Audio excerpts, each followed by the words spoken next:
두 번째 영상입니다. 예산의 종류입니다. 자, 일반회계, 특별회계 323쪽이요. 자, 일반회계는 자, 일반적인 기본적인 조세를 기준으로 자, 일반적인 세출에 충당한다. 일반회계의 대표적인 거는 고정비용이에요. 공무원 인건비 같은 게 대표적인 일반회계입니다.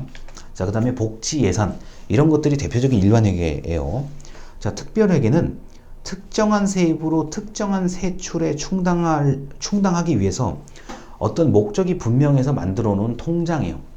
자, 일반회계는 자유입출금 통장이라고 생각하시면 되고, 특별회계는 내가 어떤 목적을 가지고 만들어 놓은 따로 만들어 놓은 통장이에요. 뭐 내가 여행을 가기 위해서 여기다 돈을 모은다 이런 식으로요. 자, 그래서 특별회계, 일반회계가 기본적인 얘기들이고요. 그 다음에 기금은 좀 뒤에서 얘기하겠습니다. 자, 그 다음 324쪽에 3번이요. 추가 경정 예산인데, 자, 이거는 원래 예산이 확정되었지만 이것을 변경할 필요가 있는 경우에 정부는 추가 경정 예산을 편성해서 국회에 제출할 수 있다. 자, 추경을 편성했다라고 언론에서 많이 얘기를 했고요. 자, 작년과 올해는 코로나 이 상황 때문에 추경을 굉장히 자주 편성한 경우에 속해요.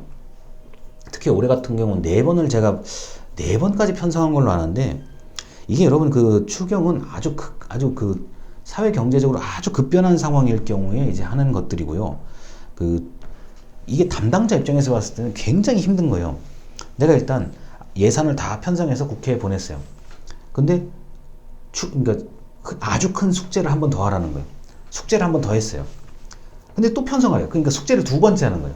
이게 여러분이 제가 지금 숙제라는 이렇게 간단한 표현을 쓰면 안 되는 건데, 이 돈이 지금 이게 뭐 1조, 2조가 아니라 10조 막 이렇게 되는 돈을 열심히 편성해서 내요. 자, 근데 안 된대. 또 열심히 편성해서 내요. 이런 개념이거든요. 그렇기 때문에 추가 경정 예산이 편성된다는 거는 아주 중대한 문제가 있을 때 편성이 된다는 얘기입니다. 자, 그리고 325쪽에 맨 아래 문단이요. 자, 조세 지출 예산이라는 게 나와요. 조세 지출 예산이란 특정한 활동을 하거나 특정한 경우에 세금 감면, 면세 등의 혜택을 부여하는 건데, 이런 조세 지출 예산은 자, 내는 사람 입장에서 덜 내라고 하는 거예요. 원래는 네가 100만 원의 세금을 내야 되는데 이런 뭐 소득공제 등등등을 통해서 너는 50만 원만 내면 돼. 자, 그러니까 네가 50만 원을 적게 내는 거는 내가 너한테 50만 원 지원해 주는 거하고 똑같은 얘기야. 이 얘기예요. 그래서 숨겨진 보조금이라고 얘기를 해요. 그래서 조세 지출 예산 제도는 어느 나라나 다 있어요. 뭐 예를 들어서 일찍 내면 좀 할인해 준다.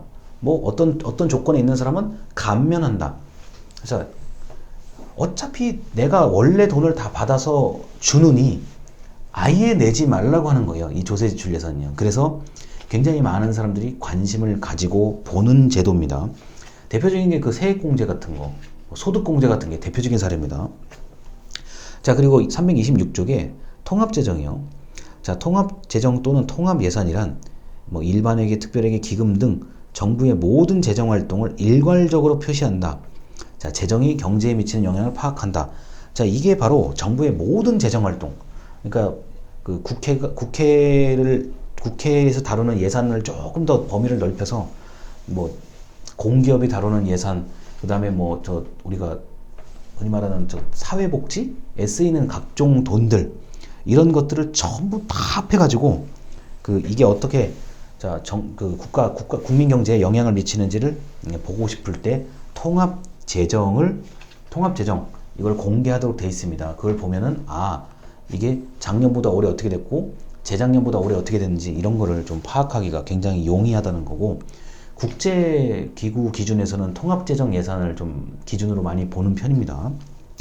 자, 그리고 성인지 예산인데, 이게 이제 오해를 하기가 굉장히 쉬운 부분 중에 하나예요. 이거는 여성만을 위한다는 그런 개념보다는 사회적인 성이요. 사회적인 성, 그러니까 이른바 생물학적인 성이 아니라 사회적인 성을 고려해서 예산을 편성하고 결산까지 하라는 얘기입니다. 자, 이게 제가 그냥 항상 외우는 표현 중에 하나입니다.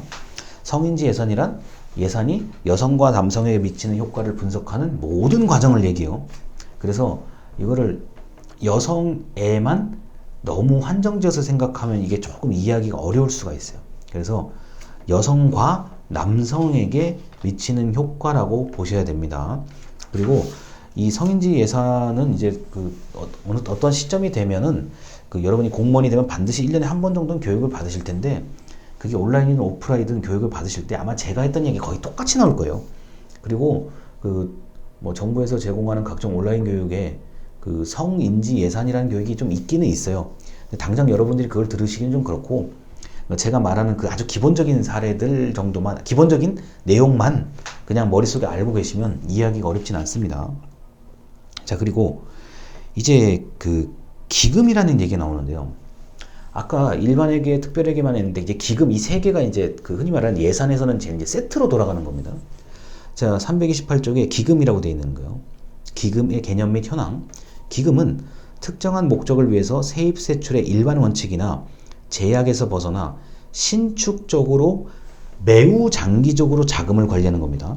자, 여기 대표적으로 국민연금 나와 있고 공무원연금 나와 있는데, 여러분 일반회계나 특별회계는 일단 1월 1일부터 12월 31일까지의 개념을 가지고 작성된 거예요.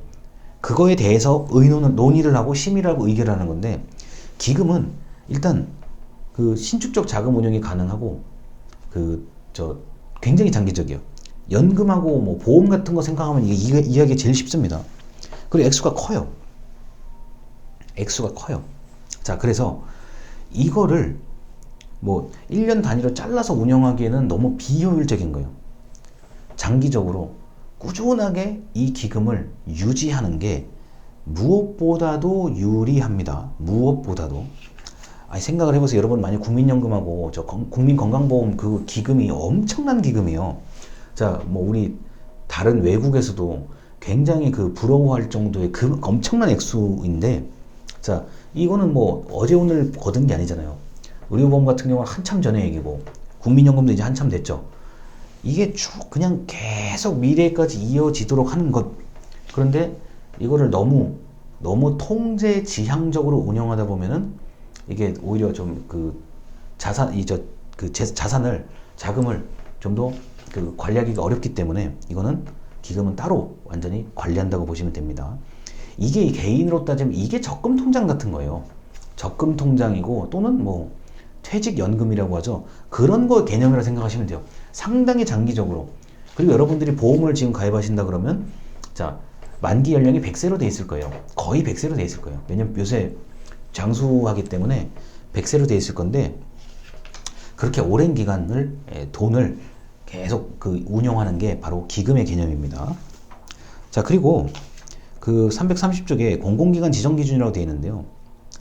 이거는 원래 이제 정부 예산에서는 잘 다루질 않는데, 공공기관이 우리나라에 뭐 원체 많고요. 본사 말고 지사까지 합하면 한 1000개가 넘어가요. 제가 볼 때는요. 자, 그래서 공공기관에 관련된 내용들인데, 공공기관은 크게 4가지입니다. 자, 시장형.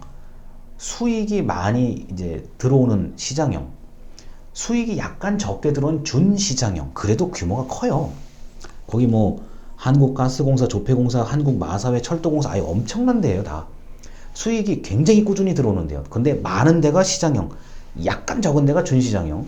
그 다음에 기금관리형, 있는 돈을 꾸준히 잘 관리하자. 자, 연금공단 뭐 이런 데들이요. 그다음 위탁집행형, 이거는 일정한 돈을 너희가 좀 도맡아서 너희가 전담해서 좀 해줘라. 한국장학재단이 대표적인 위탁집행형 기관입니다. 그 다음에 나머지가 기타 공공기관, 뭐 연구원 같은 것들이고요. 자, 그래서 공공기관이 우리나라에 엄청나게 많은데, 여기서 벌어들이는 돈과 쓰는 돈이 이게 또 만만하지가 않기 때문에, 이 공공기관에 대한 이 논의가, 공공기관 어디까지 이거를 관리를 해야 될지, 통제를 해야 될지 논의가 항상 있습니다. 자, 이렇게 해서 재무행정의 뭐 또 기본적인 얘기 계속 이제 말씀을 드렸고, 이게 원래는 제가 대학교 다녔을 때는 재무행정론을 한 2개 정도 들었는데, 기금은 제가 들어본 적이 없어요. 기금이라는 거는 제가 수업 시간에 들어본 적이 한 번도 없었고, 공기업은 당연히 들어본 적이 없었고요. 그냥 일반회계, 특별회계, 그 다음에 뭐 아까 얘기했던 뭐 장관항, 뭐 요 정도만 듣고 그냥 기말고사 또는 중간고사를 봤던 기억이 납니다. 일단 2번째 영상 여기까지입니다. 감사합니다.